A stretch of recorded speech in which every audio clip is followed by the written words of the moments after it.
Libro del profeta Habacuc, capítulo número 3, versículo número 2. Saludo especial para los amigos que nos acompañan en esta mañana. Deseo que Dios llene sus corazones, que Dios que te ha traído aquí, por alguna razón por la que hayas venido, pero que le puedas hallar. Cuando le buscamos, Él se deja hallar. Y aquí tú lo vas a encontrar. Créame que sí. Aleluya. Leamos todo la palabra del Señor. Dice: Oh Jehová, he oído tu palabra y temí. Oh Jehová, aviva tu obra en medio de los tiempos. En medio de los tiempos, hazla conocer. En la ira, acuérdate de la misericordia. Leámoslo de nuevo, por favor. Oh Jehová, he oído tu palabra y temí. Oh Jehová, aviva tu obra en medio de los tiempos. En medio de los tiempos, hazla conocer. En la ira, acuérdate de la misericordia. Tenga la amabilidad y siéntese.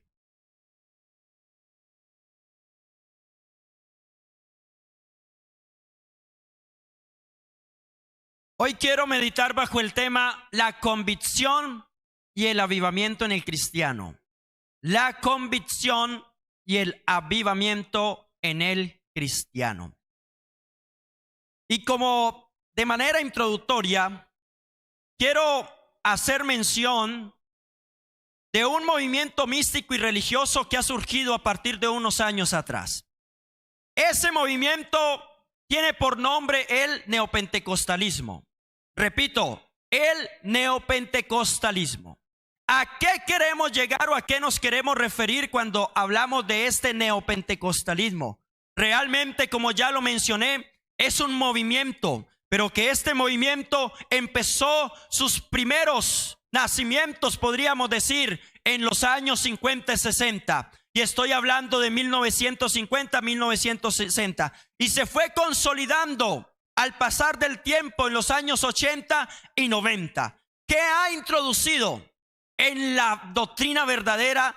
Unas cosas que realmente están haciendo mucho daño. Créame, como dice, y hemos estado tal vez investigando, porque el hombre que indaga, escudriña, pregunta, siempre irá y estudiará con el propósito de conocer muchas cosas. Y por eso es que han surgido cosas erróneas, pero no del todo quiero decir que sean erróneas. Cuando hablamos de la palabra y vamos a ella, podemos encontrar en ella la veracidad de todas ellas. Entonces el neopentecostalismo ha ido introduciendo creencias y prácticas, pero que dichas creencias y prácticas que ha ido introduciendo, ¿en qué? En la iglesia del Señor, en la verdadera doctrina del Señor. Son enseñanzas y prácticas acomodadizas y adaptables a cada persona. Usted puede ver que hoy en día el hombre escoge dónde desea ir a escuchar la palabra de Dios. Y no todos están dispuestos a oír lo que Dios quiere decir, sino lo que ellos quieren escuchar. Hay personas que dicen: ay no, a mí no me gustó cómo fue la enseñanza, porque el Señor le sacó a luz todo lo malo que ella tenía o que él tenía. Pero no es eso realmente. Hoy en día corren las personas de un lado y para otro, y es que así debería de ser, y la palabra así lo anuncia. Entonces entendemos que estas prácticas que son acomodadas y que son adaptables a cada persona, entonces están desviando a muchos de la sana doctrina, mezclando los dos pactos, el Antiguo Testamento y el Nuevo Testamento. Las enseñanzas, las ideologías, las herejías, los dogmas, las creencias que han surgido últimamente se han encargado de desviar a mucha gente, de tal manera que las personas se preguntan: ¿y cuál es la verdadera? Usted no ha llegado a algún lado tal vez a evangelizar, y cuando empieza a evangelizar: no, es que a mí ya alguien me evangelizó, a mí ya una persona me habló, pero él me dijo otra cosa diferente. Y siempre tenemos que llegar, hermanos, que es que el evangelio que el Señor dejó no lo podemos acomodar a nuestras concupiscencias, ni tampoco acomodar a nuestros deseos. La palabra es veraz, es viva y eficaz, y tiene que predicarse como ella está escrita. Yo no sé usted qué piense, pero creo que hay un Dios que se satisface y se agrada cuando se predica la palabra como es. Pero he aquí el problema cuando empezamos a introducir por la falta de conocimiento, y muchas veces no por eso, tal vez, sino por el liberalismo que hoy en día estamos viviendo. Y la iglesia no se puede contaminar. La iglesia no puede dejar que esto empiece a permear en sus vidas. La iglesia tiene que haber una iglesia atenta, una iglesia dispuesta, una iglesia que esté avivada, una iglesia que esté pendiente, porque si no está de esa manera, será conducido al descarrío, será conducido a las cosas malas y traerá, mire, créame algo, muchos han salido de aquí porque no están fundamentados en la palabra de Dios. He aquí la importancia y el meollo y el centro de todo, la palabra de Dios, la sana doctrina. Esto es importante. Mire, cuando usted coloca su oído a escuchar otra cosa diferente, empieza a ser contaminado. Tanto así que la Biblia hace mención de que si alguien llega a tu casa con una doctrina diferente, ¿qué dice la Biblia? Pero hay un texto en Judas que usted encuentra que dice: no lo recibas. No lo recibas. Al contrario, si tú recibiéndolo le presentas la doctrina, porque eso es lo que uno puede ver muchas veces cuando uno va por las casas evangelizando el puerta a puerta. Usted encuentra personas con muchos dogmas, creencias diferentes a los nuestros, pero realmente la diferencia, todo conlleva a muchos fundamentos que están fuera de la palabra de Dios. Entonces usted empieza a hacerle preguntas. ¿Sabe que la pregunta me lleva a mí a conocer lo que la persona cree? Según lo que la persona cree, así será su comportamiento.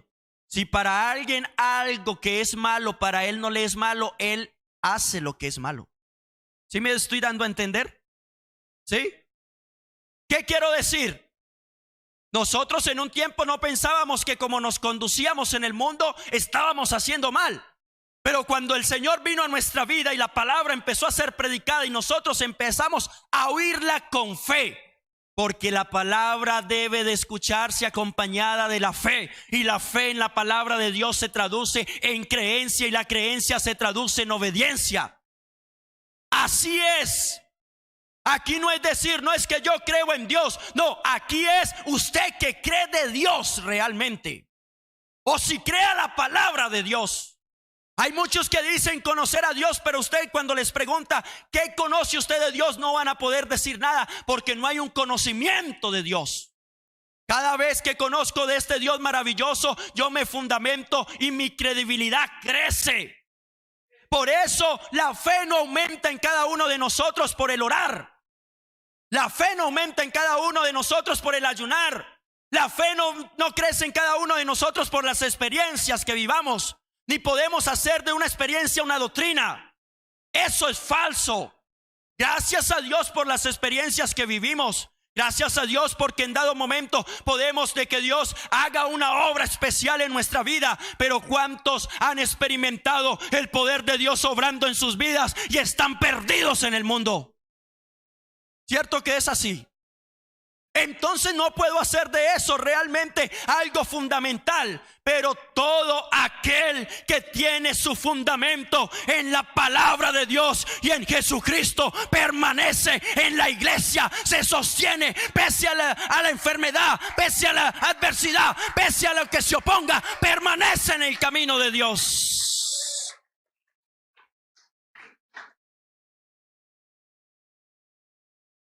Por eso las prácticas y las creencias son tomadas con elementos de la filosofía oriental. También la psicología ha venido incursionando de tal manera que nos ha ido desviando. Los púlpitos hoy en día son para enseñanzas de pura filosofía o de pura psicología. Hermanos, la psicología no puede cambiar al hombre. La palabra de Dios lo transforma, lo cambia. La Biblia dice que la ley de Jehová es perfecta, que cambia el alma, transforma el alma. La única que puede cambiar el alma se llama la palabra de Dios. Ahí alguna cosa que usted pueda tomar por allá en otro lado, no, eso no sirve realmente. Si usted quiere cambiar y no ha podido y no lo ha logrado, este es el lugar donde se predica la bendita palabra del Señor.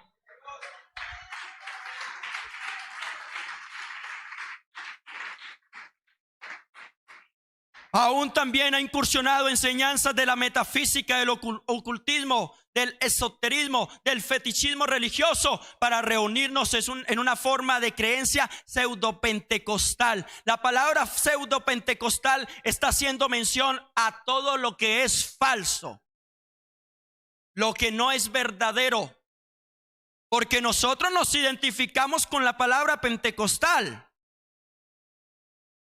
y decimos, uy, el pentecostalismo. Pero cuando usted va a la Biblia, de lo que representaba en el pueblo judío, el pentecostalismo era una fiesta que se realizaba. Pero esa fiesta conmemoraba y daba una enseñanza al pueblo, con el cual recordaba la liberación que había tenido de allá cuando estaba esclavo en el pueblo de Egipto. Es más, la Pascua, que fue lo que se celebró a la hora de ser libertado con el cordero que sustituía la persona o el primogénito que tenía que morir, como lo había dicho el Señor. Y por esa razón cada uno tenía que ofrendar el cordero. Y este cordero tenía unas características especiales. Estas características especiales demandaban que era una ofrenda especial para el Señor. Y que la sangre que tenía que estar puesta en los dinteles de las puertas representaba que ahí ya había sido ofrecido y que ya alguien había muerto. Y cuando pasaba el ángel, entonces miraba la sangre y pasaba de largo. Y de esta manera fue que todos los judíos estuvieron cubiertos por la misericordia y la gracia del Señor en esos momentos. Pero después de que salieron de Egipto, se contaron 50 días. A los 50 días estaban en el monte Sinaí, donde el Señor entregó las tablas de la ley. El pentecostalismo, que es diferente, que es el movimiento, es muy diferente a lo que nosotros llamamos pentecostalismo o pentecostal. Pentecostal representa en la Biblia 50 solamente. Pero haciendo mención del pentecostalismo, hoy nosotros tenemos que irnos unos 2000 años atrás, porque en ese pentecostalismo que sucedió allá, el día de Pentecostés, ocurrió algo trascendental que marcó la historia y la sigue marcando cada vez que se predica de eso. Y estoy hablando de la venida del Espíritu Santo por primera vez. Pero quiero devolverme aquí para no extraviarme y no irme por allá todavía, porque eso está más adelante. ¿Sabe qué dice la palabra en la segunda carta del apóstol Pablo a Timoteo, en el capítulo 4, versos 3 y 4? Porque vendrán tiempos cuando no sufrirán la sana doctrina, sino que, teniendo comezón de oír, se amontonarán maestros conforme a sus propias concupiscencias, y apartarán de la verdad el oído y se volverán a las fábulas. ¿Qué más dice en la primera carta a Timoteo capítulo 4 verso 4? Pero el Espíritu dice claramente que en los postreros tiempos algunos apostatarán de la fe, escuchando a espíritus engañadores y a doctrinas de demonios. Hermanos, la falta del conocimiento está llegando a la decaída total de las personas que quieren buscar verdaderamente a Dios. Un día leyendo la palabra de Dios de la parábola del sembrador, y quiero decirle que la palabra, la semilla que había caído junto al camino, ¿quiénes simbolizan? Los que están dentro de ese camino. Y que esa semilla que cayó fue pisada y fue hollada porque transitaba la gente. Y después de haber sido pisada y aullada porque transitaba la gente, vino las aves del cielo y la comieron y se llevaron la semilla. Pero ¿qué representa ese terreno que está hollado, que está pisado? Son todas aquellas personas que un día empezaron a buscar de Dios, pero cuando buscaron de Dios por los falsos maestros y los apóstatas que están en este mundo, en este tiempo, con falsas doctrinas, con herejías, han desviado su fe y han pisoteado su fe. Y como han pisoteado su fe, ya no quieren creer en nada. La gente dice: no, yo ya no creo. Pero todo aquel que le da paso a oír la palabra de Dios y le da credibilidad a esta, empezará a experimentar el poder de Dios obrando en su vida de una manera transformadora. Empezará a experimentar el poder de Dios obrando en sus cuerpos de una manera sanadora. Empezará a experimentar el poder de Dios obrando en todos los aspectos de su vida. Como dice la palabra, que todos los que aman a Dios, todas las cosas les ayudan a bien. Esto es, los que conforme a su llamado, conforme a su propósito son llamados, dice la palabra.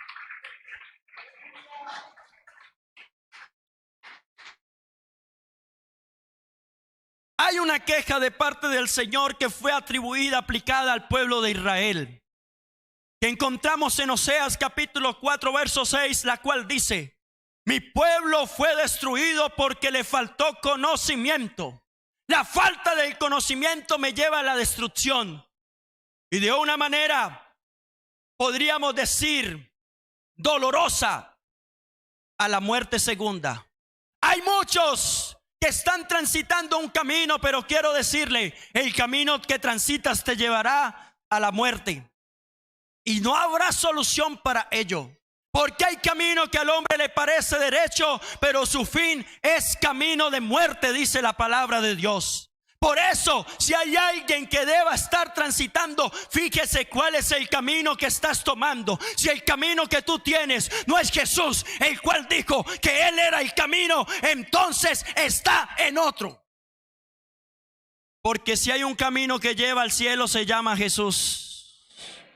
No encontrarás a otro aquí en la tierra que te lleve y te acerque a Dios. El único que te puede acercar a Dios se llama Jesucristo, que es Dios manifestado en carne, porque hay un solo Dios y un solo mediador entre Dios y los hombres, Jesucristo hombre, dice la Escritura. Este es el mediador, este es el camino, debes conducirte en Él. Aleluya, diga gloria a Dios. O sea que la falta de conocimiento me lleva a la decadencia y a la destrucción. ¿Por cuánto desechaste el conocimiento? Hay muchos que desechan el conocimiento que Dios quiere darles. ¿Cuántos aquí han estado sentados muchas veces, pero nunca han aplicado la palabra que les ha sido predicada?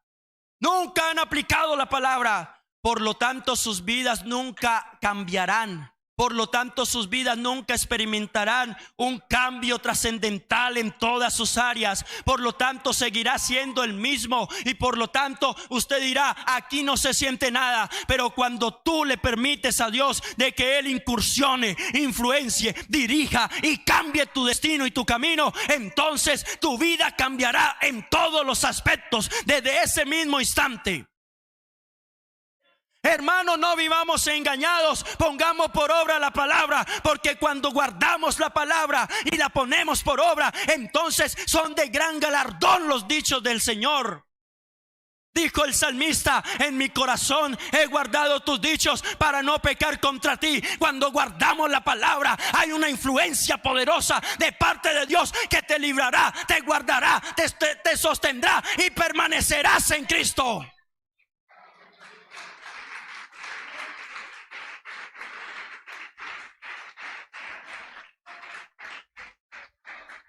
No desechemos la palabra de Dios. No desechemos el conocimiento. Dios está interesado en llenarte del conocimiento de Él.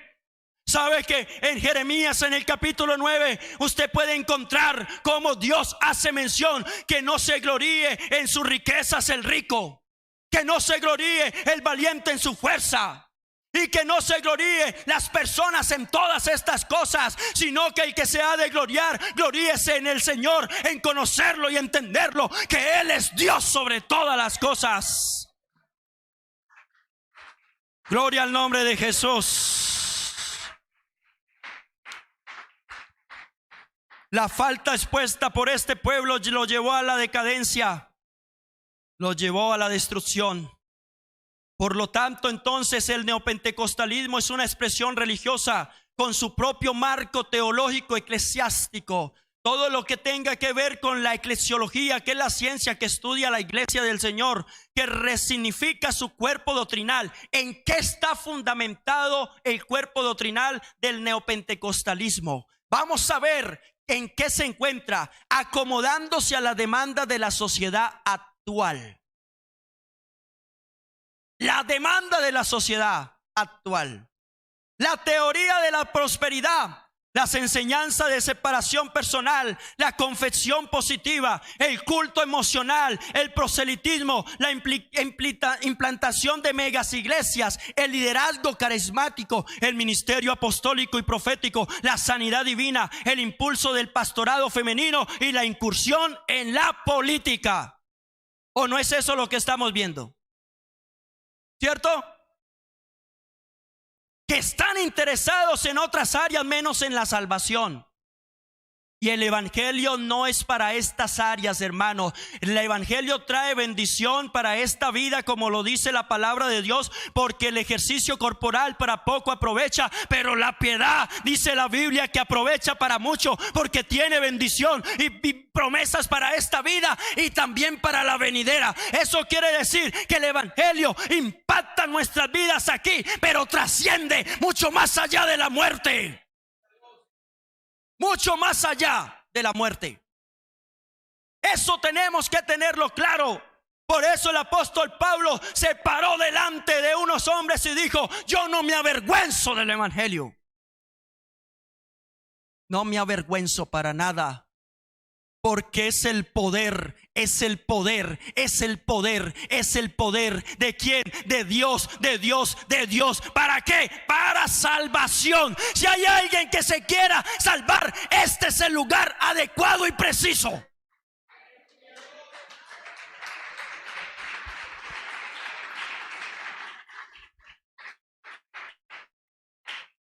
Sus enseñanzas se centran en algunas alegorías de textos bíblicos. Sí, toman la Biblia, pero las acomodan a sus beneficios personales, combinadas con revelaciones personales extrabíblicas que no se encuentran en la palabra.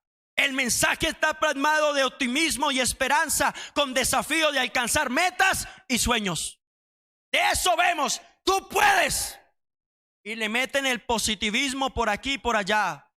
No, hermanos, aquí no es de positivismo. La Biblia dice que si nosotros logramos las cosas y las podemos, no las podemos por nuestros recursos, por nuestras fuerzas o por lo que nosotros seamos. Si nosotros estamos y hacemos las cosas y en esta mañana estamos aquí, es por la gracia de Dios y porque la Biblia dice que todo lo puedo en Cristo que me fortalece.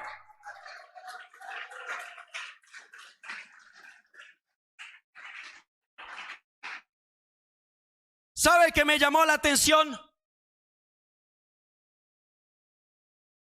Priorizan, le da el primer lugar a la experiencia religiosa y no a la doctrina. Y no a la doctrina. Hoy es el tiempo de predicar doctrina. Aquí no queremos emocionalismos, hermanos. La iglesia no tiene que estar llena de emocionalismo. Aquí a veces uno no se puede parar y ser como una persona que empiece a animar. Aquí no tienen que haber animadores. No, porque esto no es de los hombres. Todo aquel que ha entendido esto comprende que esta iglesia, el mover de ella es el Espíritu Santo. El mover de ella es la presencia de Dios. El mover de ella es la gloria de Dios.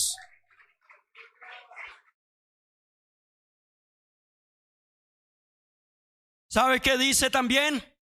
Enseñan una teología de prosperidad. La relación con Dios se ve reflejado en el bienestar material. Esa es la enseñanza. venga, siembre aquí, siembre tanto dinero que el Señor le va a recompensar y les va a dar. Y como ellos han puesto su esperanza al Altísimo, ahí han puesto el dinero alto del Señor y dicen: no, yo lo voy a poner por encima. Y la Biblia no dice eso. La Biblia dice que la esperanza de nosotros es Dios, y a quien debemos poner en nuestra habitación cuando nos postremos en relación con Él es decirle: Señor, de ti yo dependo. Señor, de ti depende todo lo que tengo. De ti depende mi familia. De ti depende mis hijos. De ti depende mi trabajo. De ti depende todo, porque todo depende de Él. ¿Cuántos creen que todo depende de Él? ¿Cuántos creen que todos dependen de Él?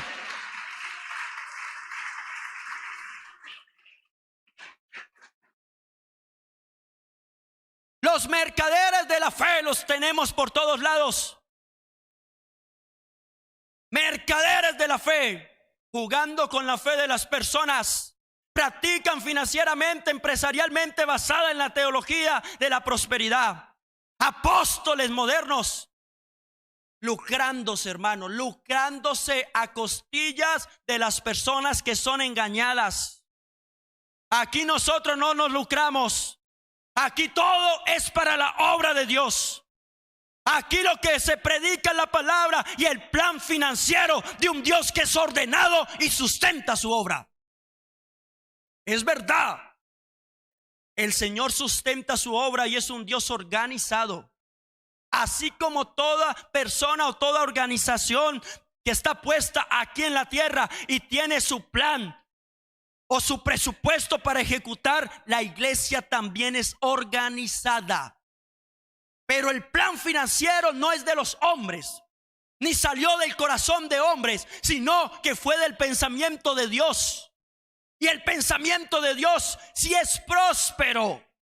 Pero cuando yo busco primeramente el reino de Dios y su justicia, es decir, cuando me acerco a Dios para que Él me justifique de mis pecados, y cuando yo me acerco y creo en la obra redentora de Él y mis pecados y todo lo que yo soy justificado por Él, entonces Él me dice: yo te voy a añadir. Y eso es lo que la Biblia dice: y todo el resto vendrá por añadidura. Dios sabe de qué tenemos necesidad. Estaba predicando el domingo pasado en una sede y les decía: Dios sabe tú de qué tienes necesidad. Y Él es, mire, Él es, hermano, autónomo, soberano y suple. ¿Cuántos creen que Dios suple? Yo creo que Dios suple todas nuestras necesidades. Porque es que Dios no le suple todos sus caprichos, que es diferente. ¿Sí me estoy dando a entender? Pedís y no recibís porque pedís mal, porque pedís para ¿qué? Gastar en vuestros deleites. Pero aquí no pedimos para gastar en vuestros deleites. Aquí pedimos presencia de Dios. Aquí pedimos que nos llene de su espíritu. Aquí pedimos que nos ayude a cambiar. Aquí pedimos que queremos ser mejores. Aquí pedimos que queremos llegar a la gloria celestial con Él.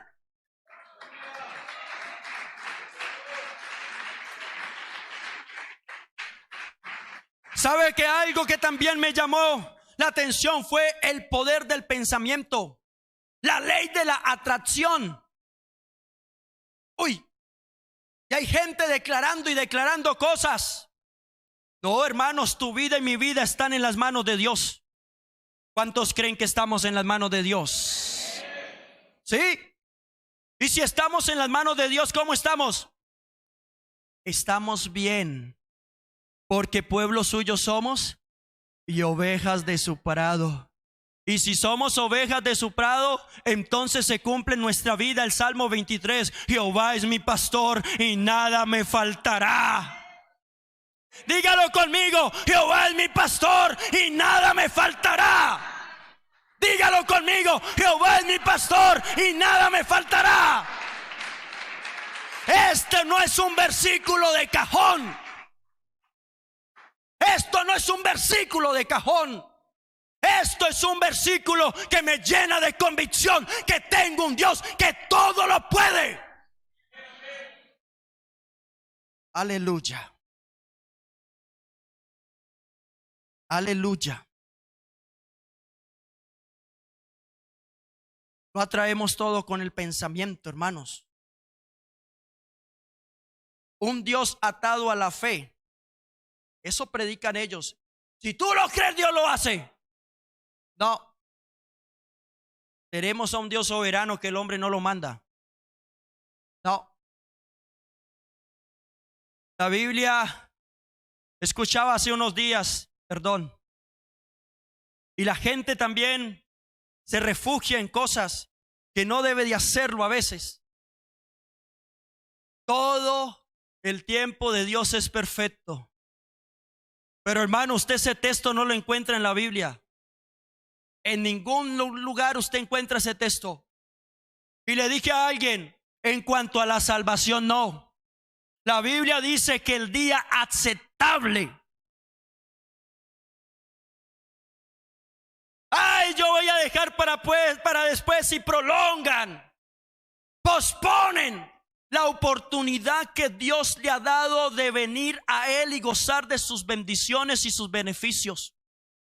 Y posponen la bendición de participar de la vida eterna. Y posponen la bendición de contar con un Dios todos los días de tu vida aquí terrenalmente. Y yo no entiendo eso, porque el tiempo de Dios es perfecto. Él es eterno. El tiempo es para nosotros. Él vive una eternidad. El tiempo está en la eternidad de Dios. Y como Él es eterno, Él dice, yo soy ¿qué? El principio y el fin, el alfa y la omega, el que es, el que era y el que ha de venir, el todopoderoso. O sea, hermanos, que aquí nosotros tenemos que ocupar nuestro lugar, nuestra posición, y que Dios tenga el suyo. Y cuando Dios tiene el suyo y tú ocupas el tuyo, entonces Dios honra la fe que tú tienes. Cuando aplicas la palabra de Dios, confiéselo, declárelo y obténgalo. Esos son los pensamientos que usted va a escuchar por allá en otro lugar. Pero aquí no se oye eso. Aquí nos lleva la palabra de Dios a creer en este Dios maravilloso. Encomienda a Jehová tu camino, confía en Él y Él hará. Encomienda. Reconoce al Señor en todos tus caminos, y Él endereza tus veredas. Tus pasos serán pasos seguros, tus pasos serán pasos firmes, y tu sendero será limpiado por Dios en toda tu vida. Es así, de esa manera que funciona. Ahora quiero hablarle de algo que produce todas estas cosas pseudo-pentecostales, y es la emotividad. La iglesia tiene que estar aparte de la emotividad o de ser una iglesia emocional. Aquí tenemos que tener los pies en la tierra, nuestras convicciones en el autor y consumador de la fe, puesta la mirada en Jesucristo, sabiendo que esperamos a este Dios maravilloso y a la venida de este glorioso Dios poderoso que viene por ti y que viene por mí. ¿O no es así? Hermanos, pongamos los pies en la tierra. Es el tiempo.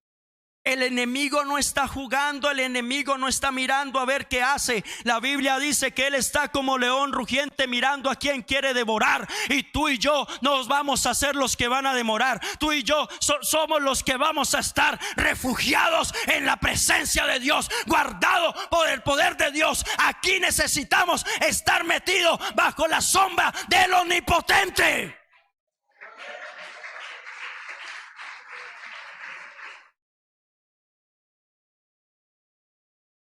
La emotividad es la capacidad que tenemos los seres humanos de producir emociones y la sensibilidad que desarrollamos ante las situaciones que se subsisten. ¿Qué quiere decir esto? Nosotros podemos tener un auditorio, y en el auditorio, como usted puede ver por el Facebook, por el YouTube, hay cantidades de personajes utilizándolos para mover emociones en las personas, introduciendo pensamientos erróneos y muchas veces tomando hasta partes bíblicas para utilizarlos. Pero hermanos, tenemos que ser sobrios, dice la palabra de Dios, y tenemos que ser entendidos de la buena voluntad de Dios. Y cuando somos sobrios y entendidos, entonces no somos engañados. Mirad que nadie os engañes por huecas filosofías y huecas sutilezas según las tradiciones de los hombres y no según Cristo. Una cosa es allá afuera el mundo y sus tradiciones y todas sus festividades y todo lo que se realiza allá, pero otra cosa es la iglesia del Señor, la cual está dispuesta para adorar, para servir de todo corazón a este Dios que ha pagado el precio por ti y que ha derramado toda su sangre en la cruz del Calvario. Aleluya. Las emociones son la manera natural en la que los seres humanos reaccionamos. Qué rico tener esos cultos en los que saltamos. La emotividad y la emocionalidad son diferentes al avivamiento. El avivamiento no es la emoción, porque la emoción es temporal y pasajera, pero el avivamiento trasciende nuestra vida. El avivamiento perdura. El avivamiento permanece. El avivamiento toca las vibras y cambia estructuras. El avivamiento hace algo especial en la persona cuando es impactada por este Dios maravilloso, avivando su vida. Por eso, jóvenes, aquí jóvenes, vamos a vivir avivamiento, pero el avivamiento de Dios, no emocional. ¡Ay! Un culto de alabanza y qué rico ir a cantar, hermanos. No, aquí lo que afirma es la palabra. Hermano, y las convicciones nos llenan y traen el avivamiento. Créame que traen el avivamiento a nuestras vidas. Entonces, ¿qué nos falta? Fortalecer el estudio y la comprensión de nuestros fundamentos bíblicos y doctrinales en las enseñanzas de las verdades de Dios con una teología cristocéntrica. La Biblia es cristocéntrica. Todo desde el principio. Efesios capítulo 1 me da la razón de la Biblia que es cristocéntrica. Todo fue creado por Dios y hecho por Dios y con un propósito. Y el propósito, como dice ahí, que el Cordero había sido inmolado antes de la fundación del mundo. Quiere decir que antes que todas las cosas fueran hechas, ya estaba planeado por Dios en su pensamiento.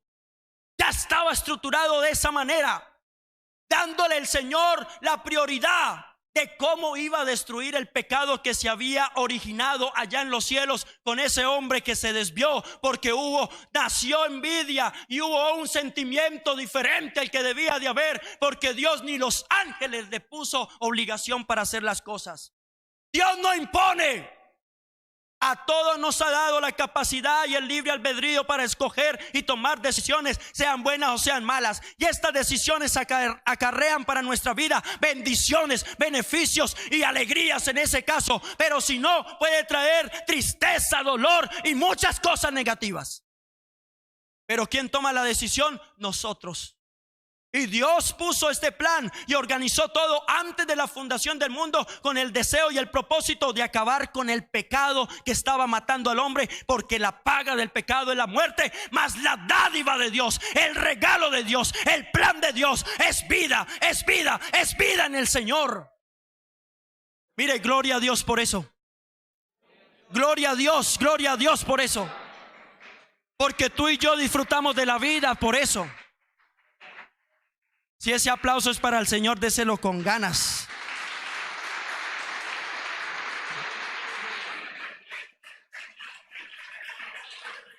Aleluya. La invitación es a identificar, comprender, analizar y evaluar a la luz de la palabra de Dios los movimientos postmodernos que tenemos. Hay que evaluar. Hermano, no comamos entero. ¿Sí? Y los amigos que están hoy aquí en esta mañana, no comas entero. Discierne la palabra de Dios. ¿Quieres buscar el camino en la palabra? Encuentras el camino. A vosotros parece que en ellas, ¿qué dice la Biblia? Si hay alguien interesado en buscar la vida eterna, mire, tiene que irse aquí.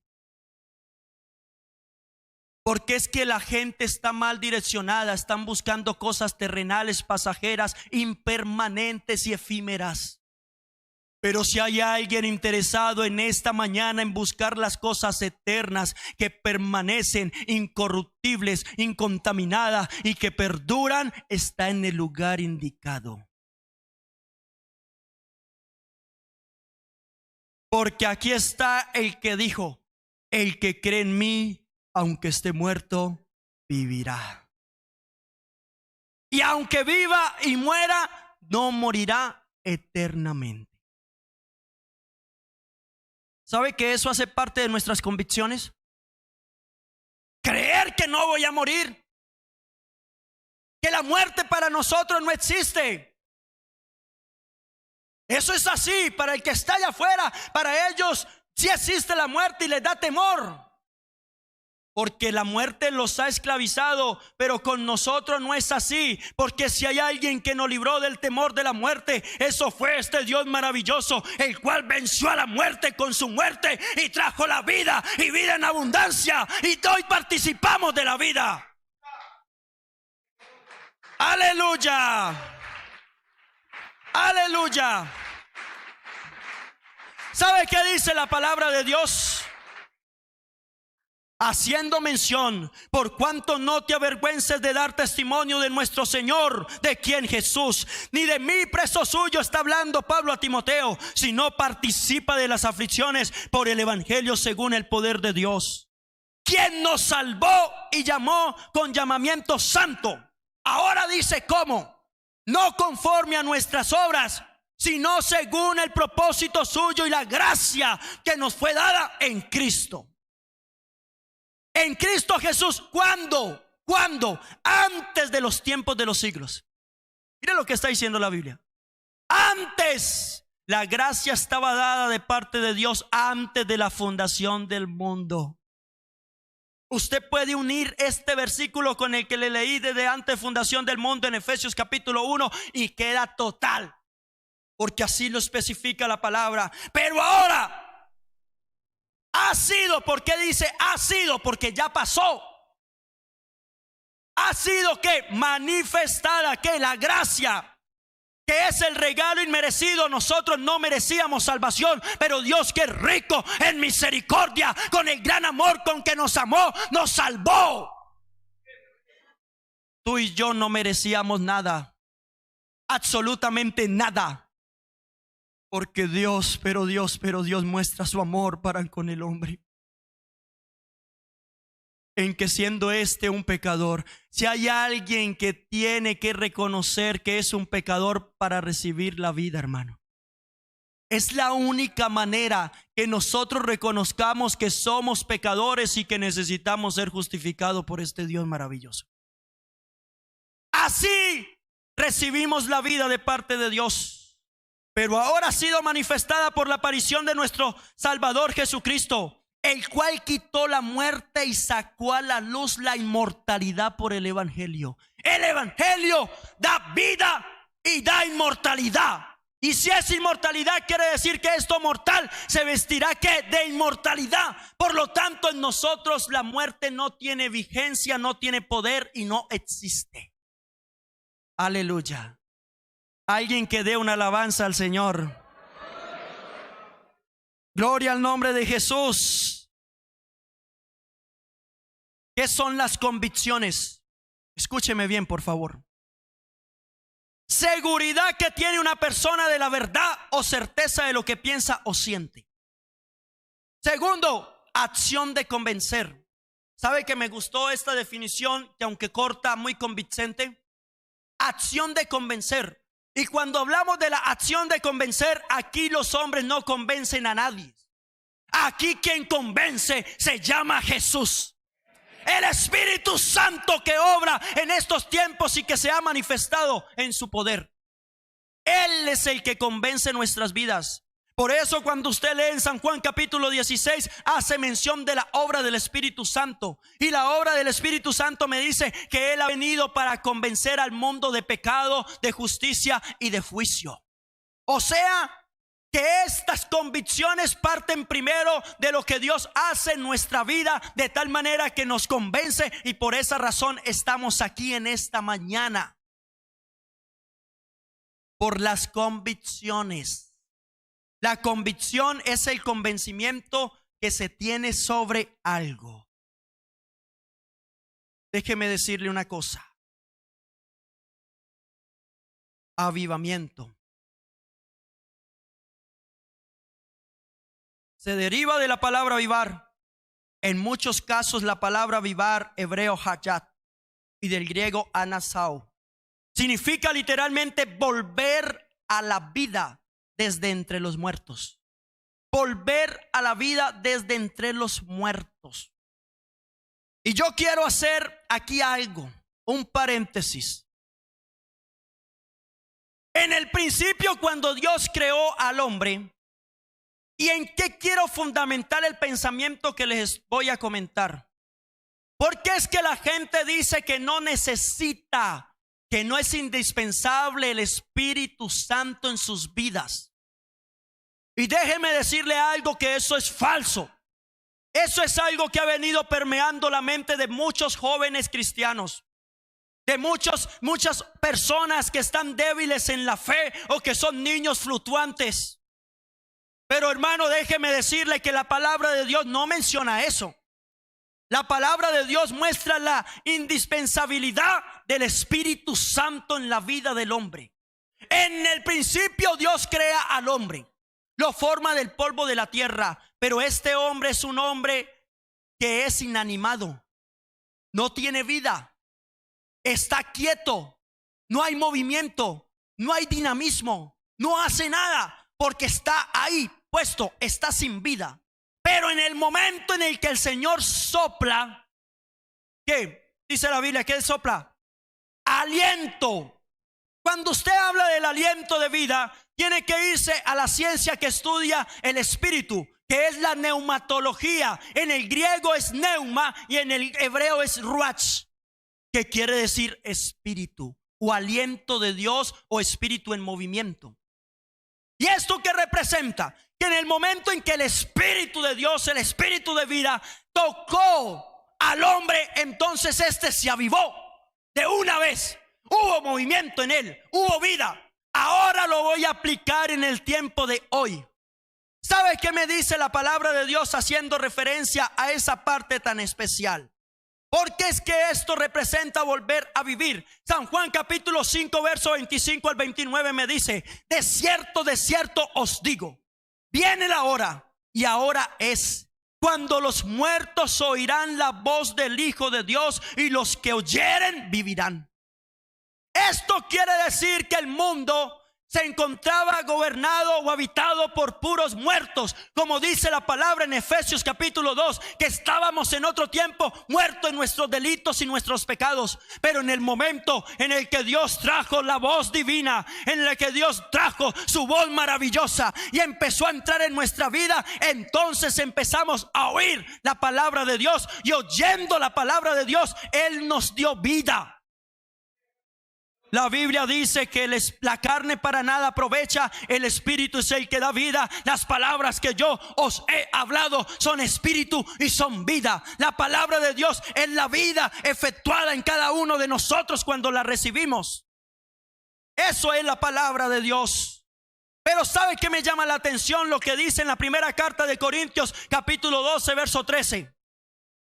Porque por un solo espíritu, y fíjese que aquí la palabra espíritu está en mayúscula. Aquí no está hablando de la actitud del hombre cuando es la palabra espíritu en minúscula. La palabra espíritu en mayúscula está hablando de la presencia de Dios y de su Espíritu Santo. Pero dice que aquí hay una razón, y vamos a ver cuál es la razón. Porque por un solo espíritu. ¿Y cuál solo espíritu? La Biblia dice que Dios es espíritu, y los que le adoran en espíritu y en verdad es necesario que le adoren. Fuimos todos bautizados. Mire, a mí me llama la atención esto. Por un solo espíritu fuimos todos bautizados ¿en qué? ¿En qué dice la Biblia? En un cuerpo. ¿Y cuál es el cuerpo? La iglesia.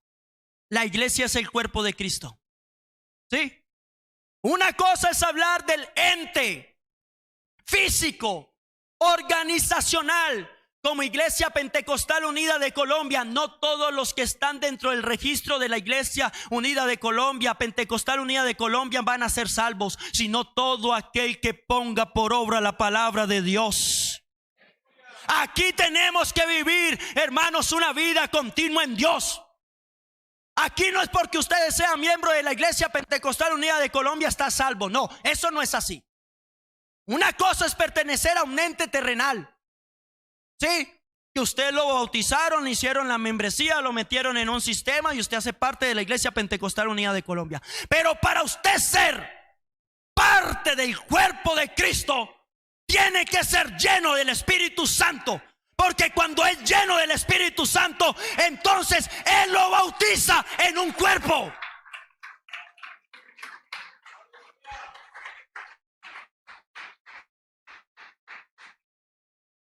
Él lo bautiza en un cuerpo. La palabra bautismo ahí en esa parte representa sumergir, que es metido en un cuerpo. ¿En cuál cuerpo? En el cuerpo de Cristo, el cual Él es la cabeza, dice la palabra de Dios.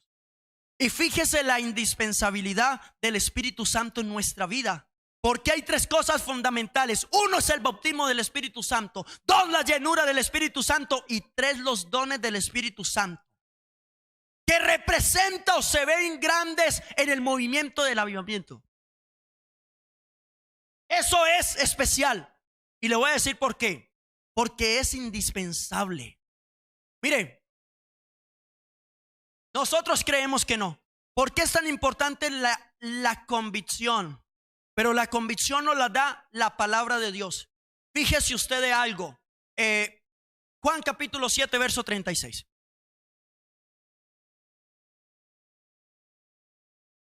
Ya voy a terminar.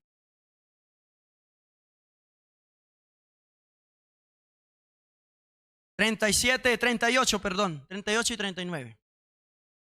Mire lo que dice aquí, lo importante. El que cree en mí, ¿cómo qué? Como dice la Escritura. Ahora, quiero que hagamos pare ahí un momentico. Porque la Biblia me está queriendo decir aquí que yo voy a creer, pero tengo que hacerlo basado en un fundamento. Y el fundamento que yo debo de tener para eso es la palabra de Dios. Ahora, en consecuencia de haber creído, como dice la Biblia, va a pasar algo en mi vida. ¿Qué va a pasar en mi vida? ¿Qué va a pasar? La Biblia dice, de su interior correrán ríos de agua viva. ¿Qué son los ríos de agua viva? El siguiente, por favor. Esto dijo de quién. ¿Sí ve? Ahora, en consecuencia de haber creído, hermanos, yo no creo, no es que todos se basan en un solo versículo. Y el versículo es que ellos se basan es ir por todo el mundo y predicar el evangelio, el que creyere y fuere bautizado. Y como ahí no dice que tiene que ser lleno, pero es que el que escribió ahí omitió la parte. Es que eso es diciente. Es más, Pedro no la omitió. Pedro dice, arrepentíos y bautícese cada uno de vosotros. Ahora dice, ¿en qué? ¿Cómo debe de hacerlo? En el nombre de Jesús. ¿Para qué? Para perdón de pecados. En consecuencia a eso, por eso hay una conjunción. La conjunción es una palabra que une. Y en consecuencia de lo que usted hizo, de arrepentirse de corazón legítimamente de verdad y hacerse bautizar en el nombre de Jesús para perdón de pecado, porque todo aquel que se arrepiente y se convierte llega a las aguas del bautismo. Entonces dice el texto, y en consecuencia de eso, y recibiréis el don del Espíritu Santo. Me estoy metiendo en un terreno prohibido, ¿cierto? Porque unos dicen otra cosa y otra aquí. Pero aquí les estoy presentando que por un solo espíritu somos todos introducidos en un cuerpo. Ahora vamos a leer lo que me dice Efesios. Porque cuando creemos, en nuestra vida tiene que moverse el Espíritu de Dios. Tenemos que ser llenos de la presencia de Dios. Los jóvenes que no han sido llenos de la presencia de Dios no han creído de verdad. Discúlpeme, pero es la verdad. Y usted sabe que es verdad lo que le estoy diciendo. Usted sabe que es verdad. Porque cuando usted se mete en la presencia de Dios, porque cuando usted de verdad lo anhela celosamente y dice, como dice el salmista, como el siervo clama por las corrientes de las aguas, así clama por ti, oh Dios mío, el alma mía. Cuando hay una persona sedienta de la presencia de Dios, Dios lo toca, Dios lo llena, y el Espíritu es para los hijos, para los que lo recibieron. Todos los que se han hecho bautizar en su nombre. Efesios capítulo número 1, verso número 3. ¿Qué me dice la palabra? Empecemos desde el 12. Y quiero que usted lleve aquí la trayectoria de algo especial. A fin de que seamos, ¿para qué? Para alabanza de su gloria. Nosotros los que primeramente esperábamos en Cristo, dice la palabra. Ahora, fíjese, en Él también vosotros, habiendo oído. ¿Qué es lo primero? ¿Qué debo de hacer, pastor? ¿Sabe yo qué le digo? Vaya y oiga. Vaya y escuche, porque la fe viene por el oír y el oír por la palabra de Dios. ¿Cómo creerán si no han oído? Para creer primeramente hay que oír. Por eso el texto aquí me dice un proceso. ¿Cuál es el proceso? Primero, oír. ¿Qué dice aquí la palabra? Oído la palabra ¿de qué? De verdad. El evangelio de vuestra salvación. ¿Y qué más dice? Y habiendo creído. Uy, tan extraño que me dice la palabra creer aquí, mire. Y habiendo creído ¿en quién? En el evangelio. En Él. Por eso dice la Biblia aquí marcando la pausa. Y habiendo creído en Él, ¿qué dice la Biblia? Fuistes. ¿Sí ve? O sea que a mí, usted no me puede decir que el Señor no lo ha sellado, que aquí, que allá, que es culpa de Dios. No. Aquí es que usted no ha creído como tiene que creer. Usted no ha hecho lo que tiene que hacer. Usted no se ha consagrado como tiene que consagrarse. Es en serio. Pero si usted quiere ir al cielo, necesita tener el Espíritu Santo en su vida llenándolo. Así dice la Biblia. Y habiendo creído en Él, fuiste sellados con el Espíritu Santo de la promesa. ¿De cuál promesa? De Joel capítulo 2 verso 28. Y en los postreros días yo derramaré de mi espíritu. La misma promesa que mencionó el Señor en Hechos de los Apóstoles en el capítulo 1. Él habla acerca de eso. Y dice, no se vayan de Jerusalén hasta que no sean investidos del poder de lo alto. Y cuando haya venido sobre vosotros el poder de lo alto, entonces vosotros me seréis testigos en Jerusalén. ¿En qué más? En Judea, en Samaria y hasta lo último de la tierra. Aquí lo que tenemos que entender es que el Espíritu Santo en nuestra vida es indispensable. Y que la evidencia primaria del Espíritu Santo en nuestra vida es el hablar en lenguas. Estaba leyendo la historia de la iglesia aquí en Colombia, como Adsel Werner Larsen, que fue el que trajo la sana doctrina a este lugar, porque ya habían incursionado muchas doctrinas, pero que no tenían la doctrina del nombre. Y la doctrina del nombre era fundamentada en una evidencia. Y la evidencia era la llenura del Espíritu Santo. Tanto así que cuando él fue a bautizar una cantidad de personas, yendo con las otras que ellos se hablaban y todo, porque era muy difícil en ese tiempo. El catolicismo estaba influenciado totalmente en la política y le hacían opresión a los cristianos. A todos los que creían en la fe de Jesús los oprimían y le eran obstáculos para que no avanzaran. Les hacían unas cosas, tanto así que En el cementerio, cuando murió la esposa de este varón, no hubo cómo enterrarla porque no le dieron espacio. Cuando se agravó y la llevó al hospital, tampoco se la atendieron. Se la dejaron morir prácticamente. Y puedo decir que Dios así lo tenía determinado. Porque en los hijos de Dios, en Dios todo está determinado. En los del mundo no. En nosotros sí. Eso es diferente. Todo lo que te pase a ti es porque Dios lo permite y tiene un propósito. Eso es así. Y entonces este varón, cuando fue a bautizar una cantidad de gente que habían y llegaron los otros, fíjese en algo que pasó. Entonces, ¿en qué vamos a bautizar? Usted va a bautizar en el nombre de Jesús para perdón de pecados, y nosotros lo vamos a hacer en los títulos, en el nombre del Padre, Hijo y Espíritu Santo. ¿Y aquí qué hacemos?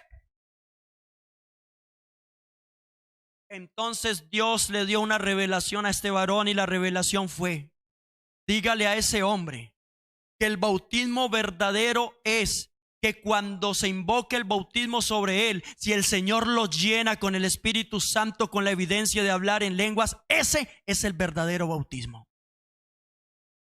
¿Y usted qué cree que ocurrió?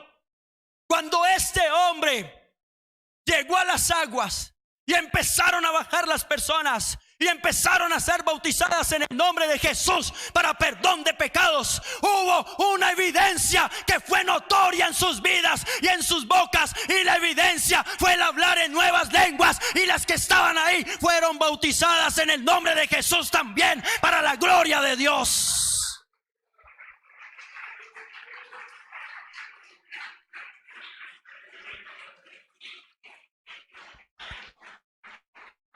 Aleluya, aleluya. Por eso el avivamiento, hermanos, es algo que todos deseamos y queremos, pero que no estamos dispuestos a pagar el precio. Porque el avivamiento está precedido totalmente por un pueblo, una iglesia, un grupo de personas que estén dispuestas a buscar el impacto de la gloria de Dios en su vida. Es un grupo de personas que estén dispuestas a entregarse y a consagrarse de corazón, de todo corazón para Dios. ¿Sabe por qué? Porque todo avivamiento impartirá de parte de Dios vida, impartirá dinamismo, impartirá movimiento, impartirá gracia, impartirá poder, impartirá gloria, impartirá cosas especiales en nuestra vida. Por eso, si queremos vivir avivamiento, necesitamos consagración. Hermanos, si no podemos tener consagración si no conocemos a Dios. No me diga que sí las puede tener si no conoces a Dios. Si no tiene a Dios de tu parte, no lo puedes tener. Pero nosotros seguimos creyendo en que creemos que la Biblia es la inspiración de Dios y la única autoridad de parte de Dios para el hombre. Es la única autoridad de parte de Dios. Creemos en un solo Dios viviente. Yo le voy a decir en qué creemos, hermanos. Por si usted no cree en eso, para que se vaya ubicando y fundamentando en el Señor. La Biblia es la inspiración de Dios. Sí. No, que los hombres no, aquí el hombre no tiene vigencia, aquí nosotros no predicamos conceptos, nosotros somos de paso, somos de turnos, aquí pasamos, llegará otro hombre trayendo el ministerio que Dios le ha dado, que cuando lo llenó de su Espíritu Santo le dio un ministerio, le dio unos dones. Los dones son para la edificación del cuerpo de Dios, es decir, para el beneficio de la misma iglesia. Esos son los dones que Dios da, y el don es un regalo. Porque Él llevó cautiva la cautividad y dio dones a los hombres. Pero el hombre hoy en día se jacta de lo que Él hace. Se jacta de sus capacidades. Se jacta de sus recursos, de lo que Él tiene, de lo que puede hacer. Aquí nadie tiene que jactarse en la presencia de Dios. Aquí todo es de Él, por Él y para Él.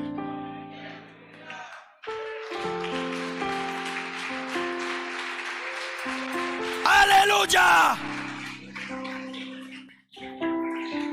Aleluya. Creemos en un solo Dios viviente. Nuestro Dios no está muerto. Él está vivo. Él está vivo.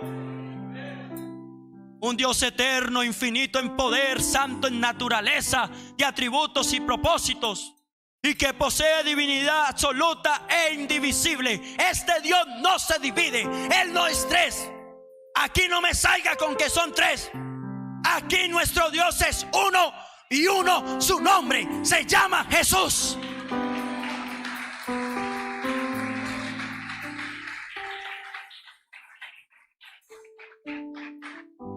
Un Dios que da un conocimiento no para unas personas en particular, sino para todas las personas que existen en este mundo.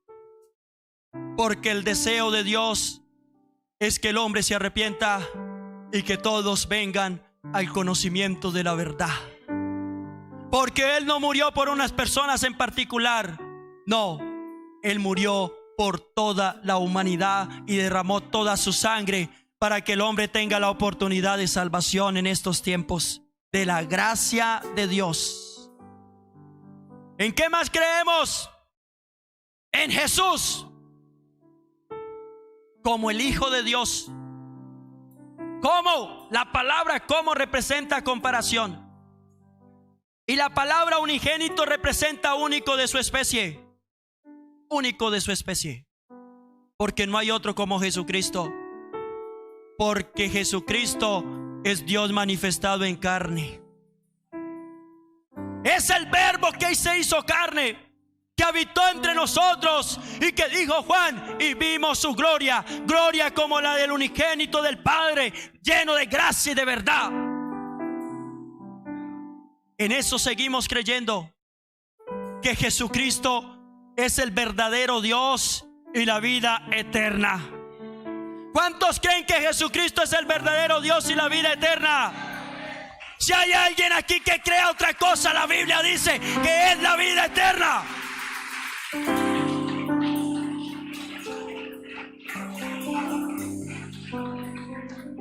También creemos que Jesucristo es verdadero Dios y verdadero hombre. Y como dice Colosenses capítulo 2 verso 9, en Él, en Jesús habita es estar corporalmente toda, absoluta, la palabra absoluta aquí, toda la plenitud de la deidad.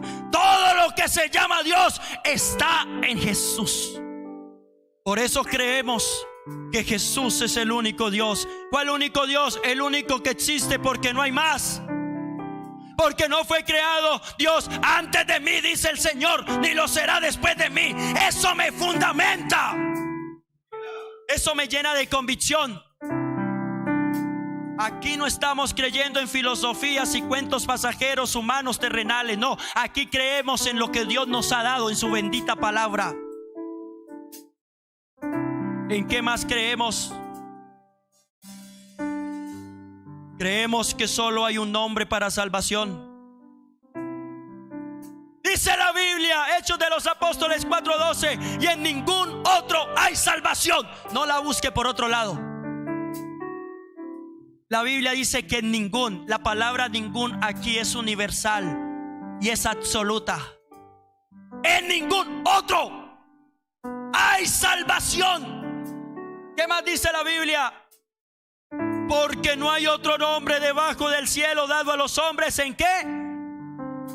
Aleluya. Estamos en el lugar correcto. Estamos en el lugar correcto. Estamos fundamentados en la palabra de Dios.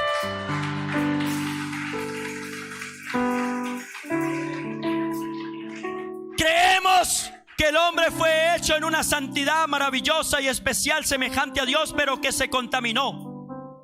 Y que cuando se contaminó entró la muerte a reinar en el hombre. Y así como el pecado, que fue el causante de la muerte, pasó a todos los hombres, entonces todos los hombres también murieron. Y por cuanto en Adán todos mueren, dice la Biblia que Él estructuró ese plan maravilloso para que en Jesucristo todos fueran vivificados. Es decir, Jesús, el Dios manifestado en carne, vino a traer vida al hombre. En eso creemos. Creemos que un Dios maravilloso vino a entregar su vida y a mostrar su gracia salvadora, el regalo inmerecido, lo que nosotros no merecíamos, pero que Dios nos lo dio. Nos lo entregó porque Él quiso. Porque no somos salvos por obras. Tú puedes ser muy buen samaritano, el samaritano de tu barrio, pero la Biblia dice que no somos salvos por obras para que nadie se gloríe. Aquí somos salvos por gracia, y esto no es de vosotros, sino que es un regalo de Dios. ¡Aleluya! Creemos que la fe es el resultado de oír o recibir el evangelio de la gracia de Dios. Eso es la verdadera fe. Por eso usted encuentra unas palabras determinantes cuando la única palabra que es y tiene el significado bíblico literalmente, que usted la encuentra en Hebreos capítulo 11 verso 1, es la fe. Es la fe, pues la certeza, o pues es la fe, la certeza, la convicción de lo que no se ve. La convicción. Nosotros no estamos tirando ni pegando al aire, hermano. Nosotros sabemos dónde está puesta nuestra mirada. Nosotros sabemos que está puesta en Jesucristo, el que dijo que vendría pronto, el que dijo que vendría a recoger su iglesia, el que dijo que lo esperáramos, el que dijo que en Él estamos completos. Hermanos, para venir aquí y hacer parte de este cuerpo glorioso, creemos en el arrepentimiento y la conversión totalmente del alma. Aquí usted debe de arrepentirse oyendo la palabra de Dios, no palabras emocionales. Ay, voy a llorar un rato y ya no. Aquí no es así. Aquí necesitas arrepentirte de verdad y venir a los pies de Cristo mostrando una vida cambiada por el poder del Espíritu de Dios y la palabra que ha hecho efecto en tu vida. Creemos en el bautismo en agua, haciéndola, sumergiendo a la persona e invocando el nombre que es sobre todo nombre. ¿Cuál es el nombre? Aleluya. Porque este nombre fue dado para el perdón de pecados. ¿Cuántos creen en el bautismo del Espíritu Santo?